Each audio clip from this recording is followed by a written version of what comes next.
চন্দনাইশে নিরাপদ সড়ক দিবস পালিত। বিশেষ প্রতিনিধি নুরুল আলমের প্রতিবেদনে বিস্তারিত। মানসম্মত হেলমেট ও নিরাপদ গতি কমবে জীবন ও সম্পদের ক্ষতি। এই স্লোগানে চট্টগ্রামে চন্দনাইশে জাতীয় নিরাপদ সড়ক দিবস 2025 উপলক্ষে র্যালি ও আলোচনা সভা অনুষ্ঠিত হয়েছে।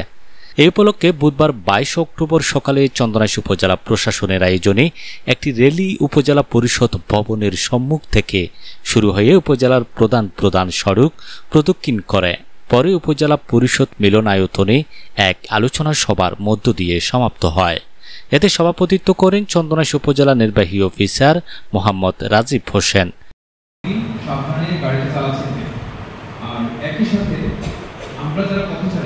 আমাদেরও কিন্তু সতর্ক থাকার প্রয়োজন রয়েছে। বিশেষ করে একটা গাড়ি হয়তো অনেক সময় আমরা দেখি, অনেক ক্ষেত্রে আমরা দেখি, বিশেষ করে কিছু দুর্ঘটনা আসলে দুর্ঘটনার মতোই।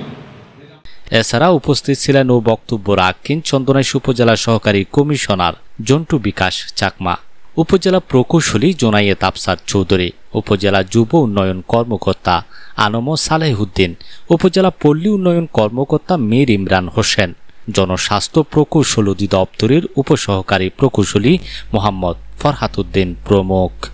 সবাই বক্তারা বলেন, সড়ক দুর্ঘটনায় প্রতিদিন অসংখ্য প্রাণ ঝরছে।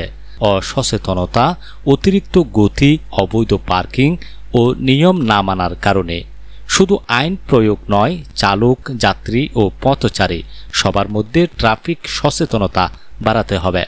বক্তারা নিরাপদ সড়ক নিশ্চিতে নিয়মিত প্রশিক্ষণ, হেলমেট ও সিট বেল্ট ব্যবহার বাধ্যতামূলক করা, ওভারটেকিং নিয়ন্ত্রণ এবং যাত্রীবাহী যানবাহনের নিয়মিত ফিটনেস পরীক্ষা জোরদারের আহ্বান জানান।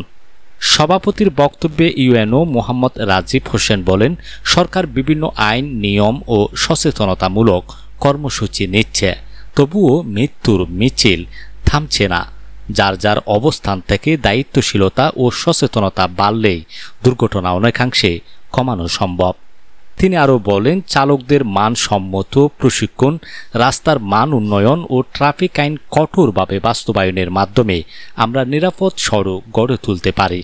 জনসচেতনতা ও সহযোগিতা ছাড়া কোনো উদ্যোগই সফল হবে না।